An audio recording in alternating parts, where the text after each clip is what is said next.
Hi, my name is Andrew Pons, doing a CSI podcast about how to do stuff on your Mac. So to get file information on a file, you right-click and hit Get Info, and essentially this is going to bring you up to a window that gives you a lot of information about what the file is, how big is it, what is the actual file type. You can change the name here if you want. You can also switch sharing permissions from this menu as well. Or you can change the color of the little text on the bottom, all sorts of stuff that you can do with that. Next thing we're going to do is create a smart folder. Essentially, smart folders are a way that you can quickly search through stuff and gather a lot of different files together in one spot. So I'm going to make a new smart folder. I'm going to do a search for a full sail. And this is going to bring up any file that has full sail in it anywhere. It's going to search through all these PDFs. I'm going to do a Boolean search and say that I only want the PDFs that mention full sail, and there we go. So those are all my full sail documents there, and just created a smart folder with those. And then you hit save, and you can put that little guy anywhere. I'm going to name it full sail PDFs.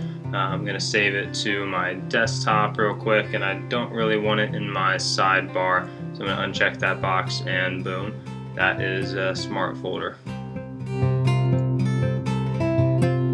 And next thing we're going to do is make a stack. Stacks are pretty cool. They let you just basically collect stuff down by your trash can there for easy access. So to make a new one, you just drag a folder over there, drop it in, and boom, you've got a new stack. And you can have it display in a fan or a grid. To get rid of it, you just drag it out, and we're done. That's a stack.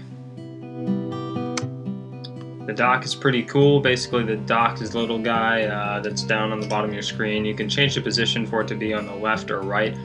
Goes from the little finder on the left to the trash can over there. You can click and drag the line on the dock and make it bigger or smaller if you want. You can also right-click that line, which will give you information, preferences, access to quick little ways that you can change your dock and personalize it. And there's also a system preferences pane with all that information in it as well that you can access. You can turn on magnification, which is what a lot of people think is so fancy.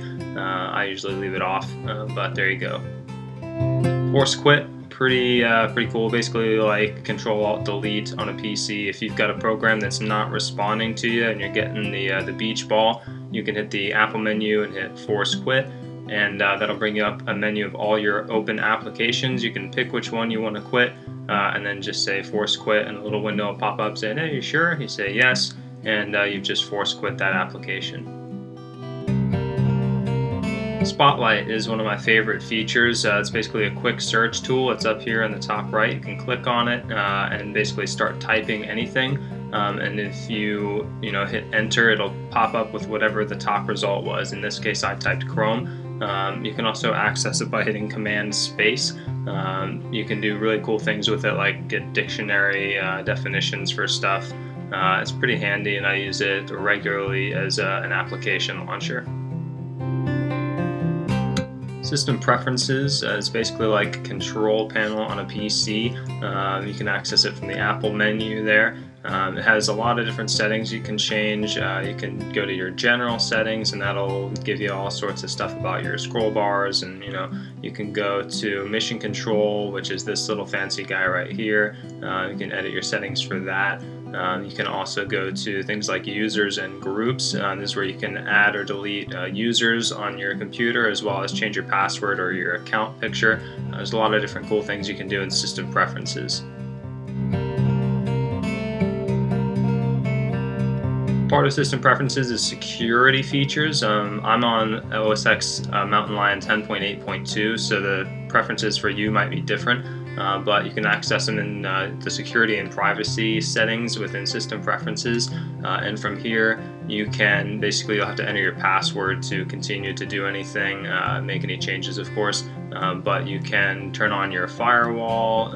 You can start encrypting your files with File Vault. You can also set your computer to require a password more often, and you can also control Gatekeeper from here, and that will basically control where you install apps from. I have mine set to anywhere, but that is security.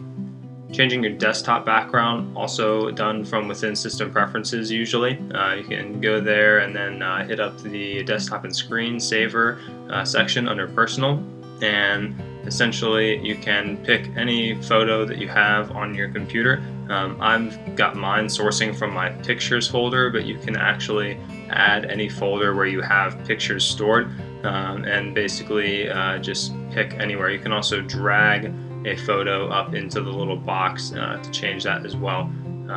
But that is that, pretty easy.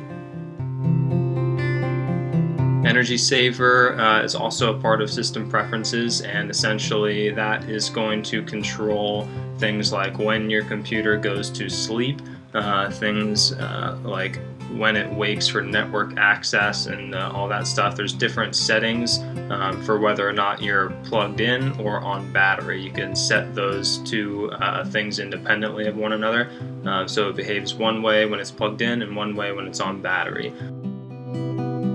Here in the top right, you can also set it to show the percentage of your battery that's remaining. I find that pretty handy. That's how I have mine set. And that's it. I think we're done.